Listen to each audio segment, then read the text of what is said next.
जय श्री कृष्णा दोस्तों आज मैं जो बात आपको बताने वाली हूँ, जो उपाय आपको बताने वाली हूँ, वह उपाय आपने कर लिया तो आप मान कर चलिए कि आपके घर में परेशानियाँ, जो समस्याएं चल रही हैं, पैसे से संबंधी हो, कलह से संबंधी हो, लड़ाई झगड़े हो रहे हैं, कोई आपका शत्रु आके खड़ा हो गया हो, कोई नेगेटिविटी घर में ऐसी समा गई है जिससे कुछ ना कुछ, कोई बीमार है, बच्चे आपकी सुन नहीं रहे हैं, आपके घर में आपका सम्मान नहीं है, ऐसी कोई भी समस्याएं चल रही, कोई भी प्रॉब्लम है, आपकी ये प्रॉब्लम अवश्य दूर होगी।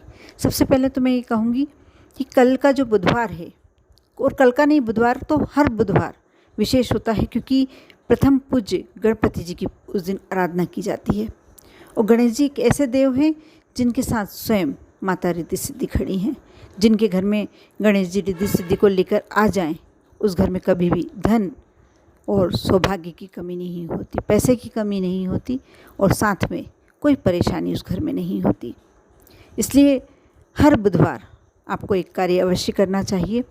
गणेश जी के मंदिर में नहीं तो आप अपने घर के, यदि मंदिर में गणेश जी विराजित हैं, और हर घर में होते हैं, कैसे भी रूप में होते हैं, छोटे से रूप में होते हैं, कोई मिट्टी के रखता है, कोई धातु के रखता है, कैसे भी गणेश जी हैं, आप विशेष ध्यान ये रखें कि जो भी आपके यहाँ गणेश जी की प्रतिमा है वो अंदर से पोली नहीं होना चाहिए, खाली नहीं होना चाहिए।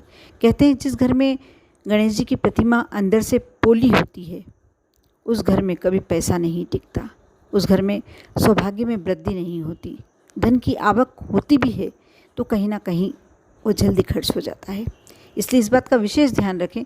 यदि आपके यहाँ ऐसे कोई पहले से गणपति जी विराजित हैं और आप उनका कुछ नहीं कर सकते, तो आप मोम ले लीजिए, मिट्टी ले लीजिए, जो मिट्टी आती है खेत की मिट्टी बुला लीजिए, उसको गलाकर अच्छे से, या आप मुल्तानी मिट्टी, पीली मिट्टी, कोई सी भी, पीली मिट्टी सबसे श्रेष्ठ होती है, उसे बुला लें गलाकर, और उसकी लुगदी टाइप बनाकर उसे गणेश जी की जो जगह खाली है, प्रतिमा में जो जगह स्थान खाली है, उसे भर दीजिए। इस बात का विशेष ध्यान रखिए।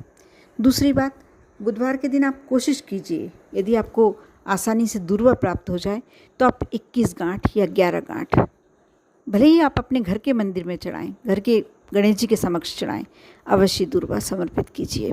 एक गुड़हल का पुष्प, सिर्फ एक गुड़हल का पुष्प या एक अपराजिता का पुष्प यदि गणेश जी को समर्पित कर दिया जाए, अपने मन की कामना करते हुए, आप मंदिर जाते हैं तो मंदिर में कार्य कर सकते हैं, नहीं तो फिर से मैं बता दूं कि आप अपने घर के मंदिर में भी कर सकते हैं।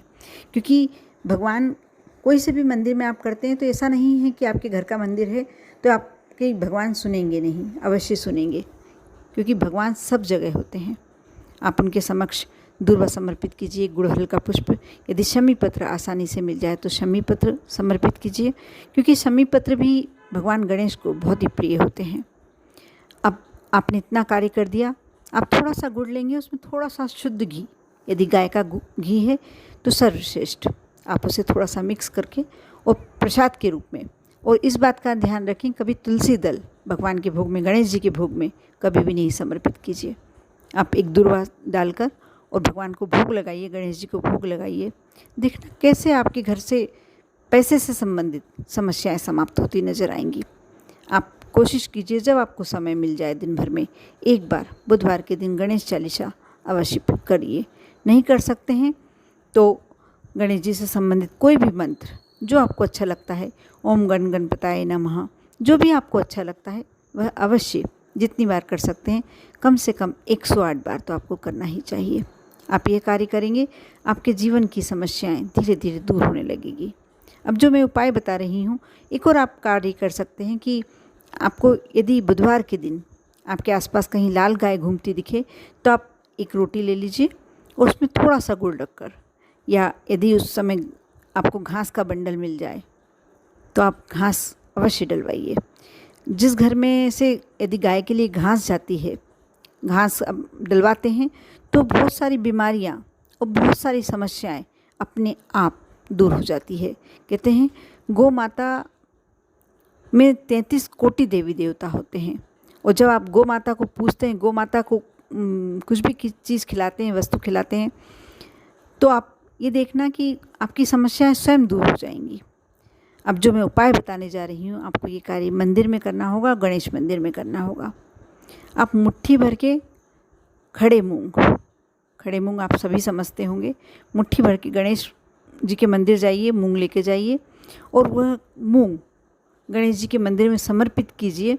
पहले मुट्ठी हाथ में बंद कर कर और गणेश जी के समक्ष बैठकर आँख बंद कर कर अपने मन की कामना कीजिए, अपनी समस्याएं बताएं। और ये कार्य आप शिव मंदिर में जो गणेश जी का स्थान है वहाँ भी कर सकते हैं। जो शिवलिंग होता है उसमें आपको सभी को मालूम होगा कि जो राइट हैंड की तरफ जो स्थान होता है जलहरी में, वह गणेश जी का स्थान होता है। यदि उस पर आप यह मूंग समर्पित करते हैं और अपने मन की कामना करते हैं, या वहाँ नहीं तो आप गणेश मंदिर में भी कार्य कर सकते हैं। आप जब अपने मन की कामना करते हैं तो ये हरा मूंग जैसा हरा होता है ना, वैसे आपके जीवन में हरियाली आने लगती है। आपकी जो भी समस्याएं हैं वो बहुत शीघ्र आपकी दूर होने लगती है। पैसे से संबंधित समस्या हो या बच्चों के विवाह संबंध नहीं जम पा रहे हैं, कोई बीमारी, बड़ी बीमारी ने आपको घेर लिया है, तो भी आपकी ये समस्या बिल्कुल दूर हो जाएगी। करके देखें विश्वास के साथ। बहुत ही सरल उपाय है लेकिन करने योग्य है। आप करते हैं तो अवश्य इसका प्रतिफल बहुत ही श्रेष्ठ और बहुत ही शीघ्र मिलेगा। ओम नमः शिवाय।